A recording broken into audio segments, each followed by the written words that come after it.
बिस्मिल्लाहिर्रहमानिर्रहीम। अस्सलाम वालेकुम व्यूअर्स, मैं हूं मोहम्मद कमरुज़्ज़मान और आप देख रहे हैं मेरा यूट्यूब चैनल कोरीज़ इंडस्ट्रियल इलेक्ट्रॉनिक्स। व्यूअर्स, जैसा कि आप देख रहे हैं ये एक कंट्रोल पैनल है और कंट्रोल पैनल जो है ये HVA सिस्टम का जो कोल्ड स्टोरेज होता है ये कोल्ड स्टोरेज के लिए बनाया गया है। आज हम आपको इंट्रोडक्शन देंगे इस पैनल के बारे में, कोल्ड स्टोरेज के कंट्रोल के बारे में कि उसमें कैसे चीज़ों को कंट्रोल किया जाता है और कोल्ड स्टोरेज कैसे काम करता है। आप ये देखेंगे, सबसे पहले तो आप ये देखिए हमने PLC लगाई है जिसके अंदर इनपुट्स आ रही हैं टॉप पे ब्लैक वायर्स के ज़रिए और नीचे से इसकी आउटपुट्स निकल रही हैं। ये वीकॉन कंपनी की जो है वो PLC है जिसका मॉडल नंबर है LX3V-1616MR। 1616 मतलब है 16 इनपुट्स हैं, 16 आउटपुट्स हैं और MR का मतलब, R का मतलब है रिले आउटपुट। ये जो आउटपुट्स हैं ये इसकी रिले आउटपुट हैं, ये इसकी इनपुट्स हैं। तो ये PLC इस्तेमाल की गई है और PLC के साथ ये देखिए LX3V-2PT-PD ये एक एक्सटेंशन बोर्ड है जो कि PT100 टेम्परेचर सेंसर के लिए लगाया गया है। इस बोर्ड के अंदर आगे टेम्परेचर सेंसर लगेंगे, 2 PT100 होंगे, ये हमने अटैच किया है। उसके बाद ये देखिए ये कुछ ब्रेकर्स हैं और हम नीचे से लेके आते हैं। ये इसका मेन टर्मिनल्स है यहाँ पर, यहाँ से हम इसको 3 फेज़ पावर देते हैं, L1, L2 और L3। ब्लैक वाली जो है इसकी न्यूट्रल है, यहाँ से पावर आती है। ये हमारा एक ब्रेकर है जो कि 50 एम्पेयर का है, 4 पोल का। यहाँ पे पावर आती है, यहाँ से हम इसको ऑन करते हैं। ऑन करने के बाद पावर हमारी जाएगी, ये हमारा ब्रेकर है RCCB जो कि अर्थ लीकेज टाइप का है और यहाँ से जो है हमारी अर्थ लीकेज कंट्रोल होगी जो कि हमारे सिंगल फेज़ पे चीज़ें चलेंगी। यहाँ से हमारी पावर जो है यहाँ पर आएगी। ये 3 पोल का ब्रेकर है जो कि हमने कंप्रेसर्स के लिए लगाया है और कंप्रेसर्स के ये 2 कॉन्टैक्टर हैं। बेसिकली हमारे 2 सिस्टम हैं, एक हमारा मेन सिस्टम है जो चलेगा कंडेंसिंग सिस्टम और एक हमने स्पेयर में रखा हुआ है स्टैंड बाई, एक उसके लिए है कि अगर खुदा न खास्ता एक सिस्टम अगर ख़राब हो जाता है कंडेंसिंग यूनिट तो दूसरी भी आप शिफ्ट करके अपना सिस्टम चला सकते हैं ताकि कोल्ड स्टोरेज के अंदर कोई प्रॉब्लम ना हो, सामान ख़राब ना हो जो भी उसके अंदर हमने रखा हुआ है। उसके बाद आ जाएँ, यहाँ से हमारी पावर जो दूसरी है वो हमारी इन ब्रेकर्स पे जा रही है। ये डबल पोल के ब्रेकर्स हैं और ये डबल पोल का मतलब ये है कि इसके ऊपर हमारी सिंगल फेज़ की चीज़ें चलेंगी जो कि हमारे फैंस हैं, उनके लिए कॉन्टैक्टर लगाए गए हैं। ये मिनी कॉन्टैक्टर्स हैं शनाइडर कंपनी के, 2 पोल की इसमें पावर जो है वो हम कंट्रोल करेंगे, लेके जाएंगे। इसके अंदर जो पहले जो 2 कॉन्टैक्टर हैं ये हमारे आउटर फैन के हैं। उसके बाद 2 कॉन्टैक्टर जो हैं ये इनर फैन के हैं। तो जो 2 ये कॉन्टैक्टर हैं, एक में जो है वो डोर हीटर है और दूसरे में हमारा जो डीफ्रॉस्टिंग की जो कॉइल है उसका हीटर है ताकि डीफ्रॉस्टिंग की जा सके। उसके बाद 2 कॉन्टैक्टर ये आउटर फैन के हैं जो कि हमारी स्टैंड बाई यूनिट जो है उसकी हैं। बाकी जो तमाम चीज़ें हैं ये हमारी मेन यूनिट के लिए हैं। उसके बाद ये डिवाइस जो लगी हुई है टेंस की, ये हमारी जो है वो phase failure phase sequence relay है और अंडर वोल्टेज ओवर वोल्टेज को भी कंट्रोल करती है ताकि अगर हमारी 3 फेज़ की सप्लाई में कोई प्रॉब्लम हो तो ये उसको ट्रिप करा दे, बंद करा दे हमारे सिस्टम को, ताकि हमारे कंप्रेसर्स जो 3 फेज़ के हैं वो डैमेज ना हो और हमारा सिस्टम जो है वो प्रॉपरली काम करता रहे। उसके बाद ये बताया है कि हमारी अर्थ लीकेज है जो कि एज अ ब्रेकर भी काम करती है और अर्थ डिटेक्शन का भी काम करती है, अर्थ लीकेज का काम करती है। उसके बाद कंट्रोल में आ जाएँ तो कंट्रोल में देखिए ये हमारा डबल पोल ब्रेकर है जो कि कंट्रोल के लिए इस्तेमाल किया है, कंट्रोल सप्लाई को कंट्रोल करने के लिए। उसके बाद ये 4 ब्रेकर हैं, एक से हम PLC की पावर ऑन करते हैं, दूसरी से हम जो है वो पावर सप्लाई, तीसरी से एक और पावर सप्लाई, 2 पावर सप्लाईज हैं और एक से हम अपना कूलिंग फ़ैन जो है वो ऑन करते हैं। यहाँ पर आएंगे, देखिए ये सीमेंस की पावर सप्लाई 24 वोल्ट की। उसके बाद 2 ब्रेकर हैं ये DC के, ये दोनों पावर सप्लाईज की आउटपुट जो होती है 12 वोल्ट और DC 12 वोल्ट और DC 24 वोल्ट उनको कट ऑफ करने के लिए है। 12 वोल्ट की पावर सप्लाई जो है वो ये लगी हुई है जो कि फोनेक्स कॉन्टैक्ट कंपनी की है। उसके बाद नीचे आते हैं, हम नीचे आके देखते हैं तो ये हमारी 2 रिलेज हैं जो कि हमारे सॉलिड वाल्व्स जो हैं गैस के, जिसको पंप डाउन सॉलिड वाल्व भी कहते हैं, उनके लिए लगाई गई, उनको कंट्रोल करने के लिए, एक मेन यूनिट के लिए और एक स्टैंड बाई यूनिट के लिए।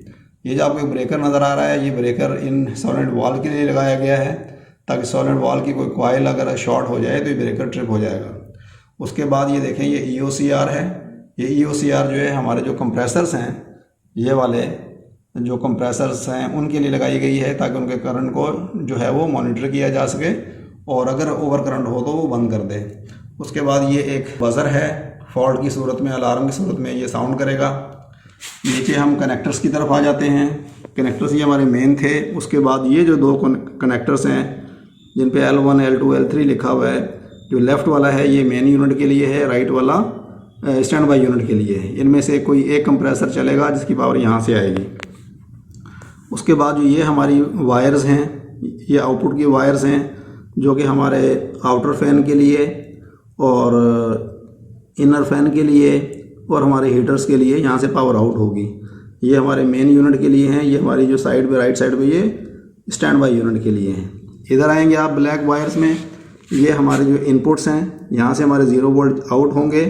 हमारे जो ऑयल प्रेशर हैं, लो प्रेशर हैं, हाई प्रेशर हैं, उनके सिग्नल्स यहाँ से जाएंगे और जाकर हमारा सिग्नल वापस आएगा, ताकि हमें पता चले कि सेफ्टीज़ हैं वो सही काम कर रही हैं या नहीं कर रही।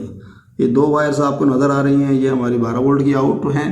ये 12 वोल्ट हमारी इस सप्लाई से आ रही हैं और इससे हम अपने कोल्ड स्टोरेज के अंदर लाइट ऑन करेंगे ताकि हमारा रोशनी का इंतज़ाम किया जा सके कम वोल्टेज के ऊपर। उसके बाद जो मेन चीज़ है जिस पे हम सारा डिस्प्ले देखेंगे वो हमारी HMI है। HMI भी जो है वो वीकॉन की है। ये देखिए, ये HMI है। हम इसको भी ऑन करके दिखाएंगे कि ऑन करने के बाद क्या पैरामीटर्स हम इसके ऊपर देख सकते हैं। तो व्यूअर्स, ये हमारा हार्डवेयर था, पैनल था जिसके अंदर हमारा सारा सामान लगा हुआ है। तो चलिए अब हम इसको पावर कनेक्ट करते हैं और पावर कनेक्ट करके इसको ऑन करके देखते हैं। चलिए व्यूअर्स, हमने अपने पैनल के अंदर टेम्परेरी वायरिंग कर ली है ताकि आपको थोड़ा सा इंट्रोडक्शन करा दें। ये देखिए, हमने यहाँ पर जो है ये 220 वोल्ट सप्लाई दे दी है कंट्रोल की। सिर्फ हमने कंट्रोल की सप्लाई दी है, बाकी 3 फेज़ की सप्लाई हमने नहीं दी है, सिर्फ कंट्रोल को चेक करने के लिए। उसके बाद ये देखिए, ये PT100 जो हमारे टेम्परेचर सेंसर लगने हैं, यहाँ पर हमने वायरिंग कर दी है। और यहाँ पर हमने ये किया है कि एक हमने जो ये वाला है ये एक्चुअल PT100 लगा दिया है जो कि ये वाला है, और दूसरा जो है हमने एक सिमुलेटर लगा दिया है यहाँ से। ये देखिए, सिमुलेटर है जो कि हमें टेम्परेचर की रीडिंग देगा रेजिस्टेंस के अंदर, और हमारी जो है ये PLC इसको पढ़ेगी और पढ़ के HMI पे डिस्प्ले करेगी। HMI को हम कम्युनिकेट करा रहे हैं COM2 से। ये हमारी COM2 है। यहाँ से हमने उसको कम्युनिकेशन कराया है, सिग्नल दिया है इस HMI को, और यहाँ से हमने उसको 24 वोल्ट पावर सप्लाई दी है। तो चलिए अभी इसको ऑन करते हैं पावर को, और ऑन करके देखते हैं। तो होगा ये कि जो ही हम पावर ऑन करेंगे तो हमारे इनपुट सिग्नल यहाँ पर नहीं आएंगे, जिसकी वजह से ये PLC जो है वो अलार्म्स देगी। चलिए पावर ऑन करते हैं, बाद में अलार्म भी रीसेट कर देंगे। ये हमने पावर ऑन की, इन सब के अंदर ये पावर ऊपर आ गई है। अब यहाँ से ये हमारा PLC का ब्रेकर ऑन किया, ये PLC हमारी ऑन हो गई। ठीक है, ये हमारे फॉल्ट जो है इस वक्त शो कर रहा है क्योंकि इसको इनपुट्स नहीं मिली हैं। अब हम ये पावर सप्लाई का ब्रेकर ऑन किया, पावर सप्लाई हमारी जो है ये ऑन हो गई। अब इसकी आउटपुट ऑन करते हैं। जो ही ऑन की है तो हमारी ये इनपुट्स आ गई हैं, और जो हमारी जो HMI है वो बूट अप होना शुरू हो गई है। अब चूँकि फॉल्ट पहले आ चुके हैं, इसको इनपुट नहीं मिली PLC को, जिसकी वजह से ये बीप दे रहा है। तो उसके लिए हम क्या करेंगे कि HMI पे आएंगे और यहाँ से आके इसको रीसेट करेंगे। यहाँ से हम इसको क्लिक करेंगे, क्लिक करके अलार्म साइलेंस करेंगे इसको। जब हमने अलार्म साइलेंस कर दिया, उसके बाद इसको रीसेट कर दिया, हमारा जो है वो रीसेट हो गया। तो ये इसका कुछ इंटरफेस है। ये देखिए, स्टोरेज का जो रूम है उसका टेम्परेचर है जो कि हमने अपने सिमुलेटर के ज़रिए दिया हुआ है। उसके बाद जो टारगेट टेम्परेचर है जिसके ऊपर हमें टेम्परेचर मेंटेन करना है वो 10 डिग्री C है सेंटर में, और डीफ्रॉस्ट कॉइल का जो टेम्परेचर जो है वो इस वक्त 26 डिग्री आ रहा है, जो कि हमने सेट किया हुआ है कि 30 डिग्री से ऊपर ना जाए।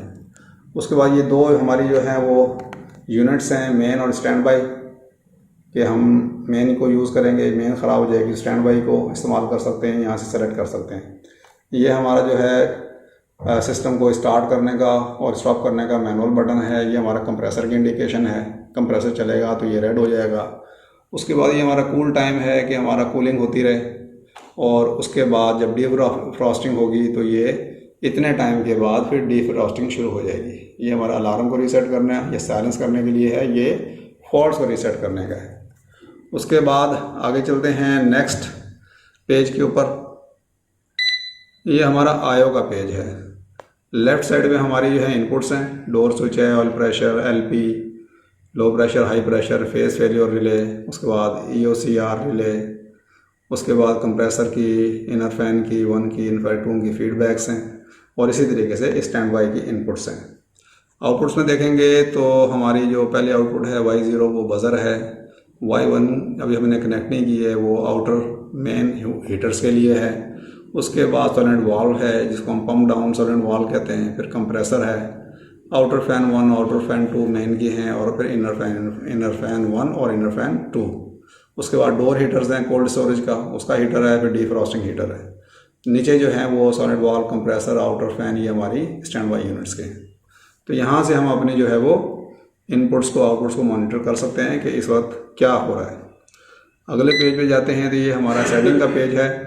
इसमें ऑयल प्रेशर डिले टाइम है, फीडबैक डिले टाइम है, कंप्रेसर स्टार्ट डिले टाइम है, शुरू में जो चाहिए होता है, सॉलिड वाल्व्स का डिले टाइम है, कूलिंग साइकिल्स, हमने कितने देर तक जो है वो अपने सिस्टम को कूलिंग पे रखना है, कितने घंटे और कितने मिनट के लिए डीफ्रॉस्टिंग करनी है। उसके बाद नेक्स्ट पेज के ऊपर जो है वो हमारा जो टारगेट टेम्परेचर सेट पॉइंट कितने पे आपने रखना है, अपनी कूलिंग को मेंटेन करना है।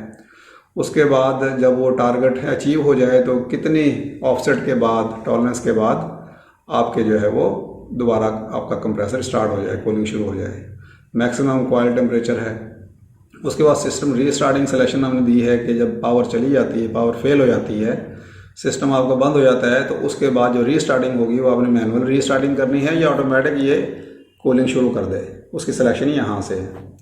उसके बाद जो नेक्स्ट पेज है वो हमारा अलार्म हिस्ट्री का है कि जो भी अलार्म आएंगे यहाँ पर लॉग हो जाएंगे ताकि हमें पता चल जाए कि कौन कौन से अलार्म आए हैं। तो चलिए पहले पेज पे जाके थोड़ा सा सिस्टम को हम ऑन करते हैं, चला के थोड़ा दिखाते हैं आपको ताकि थोड़ा सा आइडिया आपको हो जाए। ये हमारा मेन पेज आ गया। अब यहाँ से जो है हम इसको स्टार्ट करते हैं। ये हमने स्टार्ट किया, ये हमारा जो है डोर हीटर ऑन हो गया। उसके बाद ये हमारा कंप्रेसर जो है वो डिले टाइम में है और कुछ सेकंड के बाद हमारा कंप्रेसर ऑन हो जाएगा। जब ऑन हो जाएगा तो ये हमारी जो लाइट स्टेबल हो जाएगी और रेड हो जाएगी।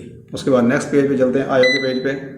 ये देखिए हमारा inner fan 1, inner fan 2 on हो चुका है, डोर हीटर पहले से ऑन हो गया, कंप्रेसर ऑन हो गया, हमारा सॉलिड वाल्व हमारा ऑन हो गया, और उसके बाद आउटर फैन 1 और आउटर फैन 2 ऑन हो गया।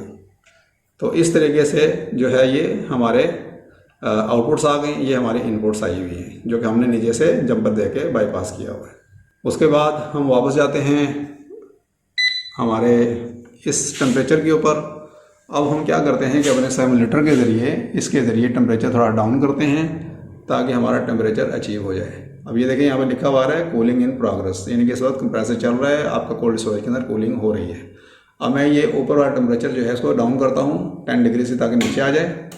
ये देखिए 9 डिग्री आ गया। अब आपकी मशीन जो है वो, कंप्रेसर जो है वो बंद हो गया, क्योंकि आपने अपना टेम्परेचर जो है वो रूम का वो अचीव कर लिया है। देखिए लिखा हुआ आ गया टारगेट टेम्परेचर अचीव्ड,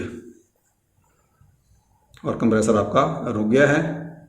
बाकी आयोज आपको दिखाते हैं, ये आपकी आयोज हैं। देखें आउटपुट सारी बंद हो चुकी हैं और सिर्फ डोर हीटर ऑन है। और जो ही हम जो है वो टेम्परेचर दोबारा बढ़ाएंगे तो दोबारा हमारा सिस्टम यानी कि कंप्रेसर और बाकी फैंस वगैरह चलना शुरू हो जाएंगे। चलिए दोबारा इसको हमने इंक्रीज़ करते हैं टेम्परेचर को। ये इंक्रीज़ किया तो देखिए टेम्परेचर हमारा बढ़ गया और हमारा दोबारा सिस्टम ऑन होना शुरू हो गया। ये देखिए सिर्फ इनर फैन और भी ऑन हुए, कंप्रेसर वो ऑन हो जाएंगे। इसमें हमने 19 सेकंड का डिले टाइम फिलहाल डाला हुआ टेस्टिंग के लिए। ये देखिए कंप्रेसर ऑन हुआ, हमारा सॉलिड वाल्व ऑन हुआ और ये हमारा आउटर फैन ऑन होना शुरू। इस तरीके से आपकी कूलिंग चलती रहेगी वापस जाते हैं मेन पेज पे। यहाँ पर गए तो देखिए ये आपका कूल टाइम जो है वो चल रहा है। इस वक्त 12 मिनट और 57 सेकंड हो चुके हैं। ये कुछ टाइम पहले का भी अकोमोलेटेड था, इसलिए ये है। जो ही ये टाइम मुकम्मल होगा जो हमने सेट किया हुआ है, तो आपका डीफ्रॉस्टिंग शुरू हो जाएगी। तो चलिए इसको अभी हम सिस्टम को ऑफ़ करते हैं। ये ऑफ़ किया,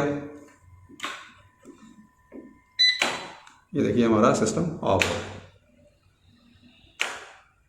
इनर फैन 1 बंद, इनर फैन 2 बंद। डोर हीटर हमारा ऑल द टाइम चलता रहेगा।